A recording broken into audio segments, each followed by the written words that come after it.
You're sitting in a dealership on a Tuesday evening, and the salesman slides a paper across the desk. He's circled a number, $754 a month. He says, "That's doable, right?" And you nod, because what are you going to say? That you were hoping for something lower? That you're not sure if the math works? He's already looking at you like the deal is done. He's already reaching for the pen. You drive home in a $50,000 truck. And for the first week, it feels amazing.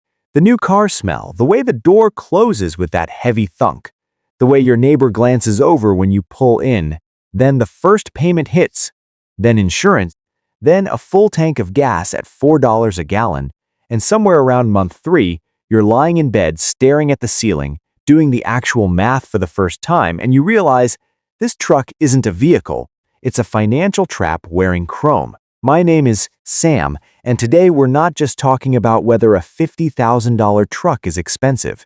We're talking about why the entire system is designed to make you sign for one anyway. Who can actually afford this thing in 2026? And the answer is so much smaller than the commercials want you to believe. Let's start with a number that should stop you cold. In 2026, the average new truck sells for $66,000. That's not the fancy one. That's the average. The $50,000 truck is now the cheap one. It's the base model. It's the responsible's choice, according to the guy at the dealership. And yet, the median American household brings in about $84,000 before taxes. So right out of the gate, we're asking a typical family to hand over 60% of their gross annual income for one vehicle. A vehicle that, the moment it leaves the lot, starts turning into a depreciating liability. That's not a purchase. That's a financial gamble with the odds stacked entirely against you. But people aren't walking in with cash. They're walking in with a monthly payment in mind, and that's where the trap gets clever. The average truck loan is now stretching to 72, 84, sometimes even 96 months. 8 years. Let that sink in. You will be making payments on this truck when your toddler is in middle school. And here's the math. A $50,000 truck, 0 down, 7% interest, 84 months. Your monthly payment is $755. Over the life of the loan, you'll pay over $63,000. That's $13,000 in pure interest. You just donated a compact car to the bank. And it gets worse. The truck loses value so fast that by the end of the first year, you owe more than it's worth. You're underwater. You're trapped. You can't sell it without coming up with thousands of dollars just to pay off the loan. The truck owns you now, not the other way around. Now, I want to introduce you to someone. His name is Marcus. Marcus is 34. He works as a project manager for a construction supply company. His wife Elena is a nurse. Together they make $92,000 a year. They have one kid, a mortgage, and a 2015 minivan that's starting to burn oil. Last year, Marcus bought a Ram 1500. Base model, nothing crazy. He stretched the loan to 7 years to get the payment to $740. He drives it 40 miles round trip to work. The bed is empty 360 days a year. On the weekends, he might throw in some groceries or a stroller. That's it. Here's what Marcus's monthly budget looks like now. Combined take-home, $500 to $800. Mortgage, $600. Daycare, $1,100. Groceries, $900. Utilities and phones. For the truck payment, $740. Insurance, $290. Gas. Maintenance and tires averaged out, $100. Total truck cost per month, $1,310. After all the bills, Marcus and Elena have about $200 left. For everything else, clothes, gifts, a date night, a savings that currently has $600 in it. One emergency, one medical bill, one broken water heater, and they're in the red. And Marcus didn't buy a luxury truck. He bought the affordable one. That's the trap. The auto industry has perfected the art of selling identity. Truck commercials don't show people commuting alone on the highway. They show dirt roads, mountain views, building things, being capable. But the data tells a completely different story. Over 70% of truck owners tow less than once a year. Over 60% never go off-road. A third never even use the bed for anything heavier than a few bags. The modern pickup is a lifestyle accessory, not a tool. And that's fine, by the way. If you have the money, buy whatever you want. But most people don't have the money. They have the approval. And approval is not the same as affordability, so who can actually afford a $50,000 truck in 2026? Using basic financial guidelines, the 24-10 rule, which says you should put 20% down, finance for no more than 4 years, and keep total transportation costs under 10% of your gross income, the math is brutal. You need to make around $150,000 a year.